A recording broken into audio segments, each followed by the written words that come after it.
तो TRE-3 के paper leak थे, जिसमें काफी विलंब हुआ दोबारा जब पेपर हुआ तो। और जब जांच हुई तो स्पष्ट रूप से सामने आया कि TRE-2 का भी पेपर लीक था। तेजस्वी यादव जी को यह भी जानकारी होना चाहिए था कि चलिए जांच के दौरान ये सारी चीजें सामने आई थी।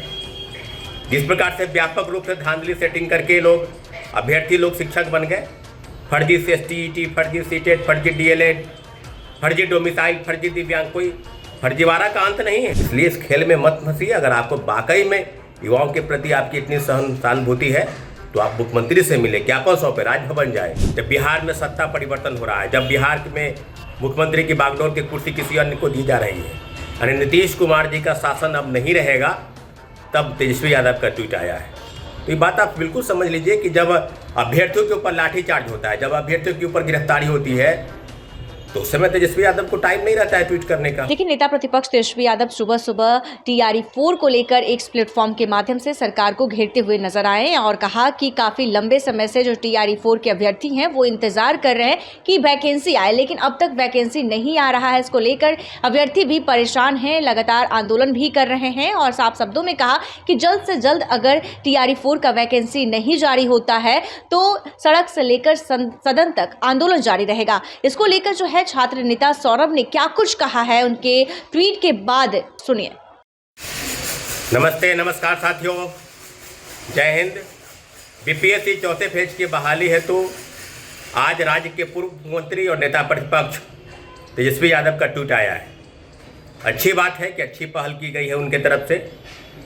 युवाओं के भरोसे पर 2020 में सबसे बड़ी पार्टी बनने का दावा करने वाली, और उसके बाद जो चीज़ें सामने आई है आप समझ सकते हैं।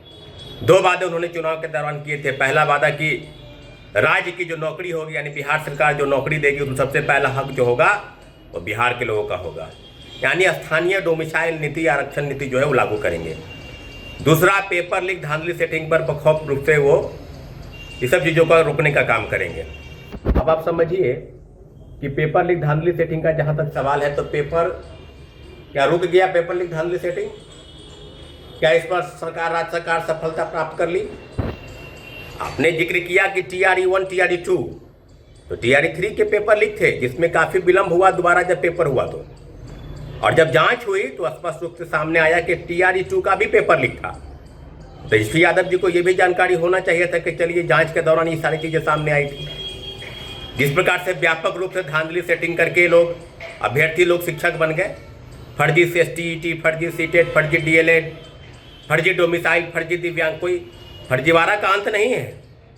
एक से एक काले कारनामे शिक्षक बहाली के चरण में आप देख सकते हैं। और TRE-4 को लेकर विगत 2025 से, यानी अगस्त महीने से, जैसा कि सरकार ने दावा किया कि अगस्त 2025 तक हम TRE-4 का बहाली कर देंगे, उस बहाली के बाद अभी तक पूरा लगभग 1.5 साल बीत गया, अभी तक TRE-4 का विज्ञापन नहीं आया और लगातार आंदोलन चल रहे हैं।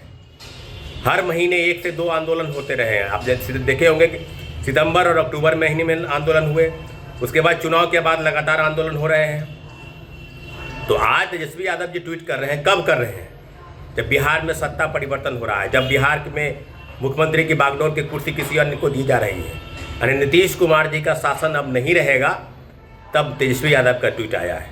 तो ये बात आप बिल्कुल समझ लीजिए कि जब अभ्यर्थियों के ऊपर लाठीचार्ज होता है, जब अभ्यर्थियों के ऊपर गिरफ्तारी होती है, तो उस समय तेजस्वी यादव को टाइम नहीं रहता है ट्वीट करने का।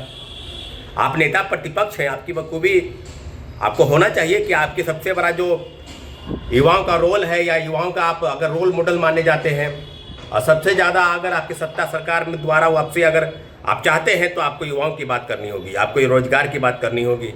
सरकार ने भी दावा किया और सरकार को इसका लाभ भी मिला। 2025 से 30 फिर से नीतीश, और 1 करोड़ सरकारी नौकरी और रोजगार, और 5 साल में 25 लाख सरकारी नौकरी।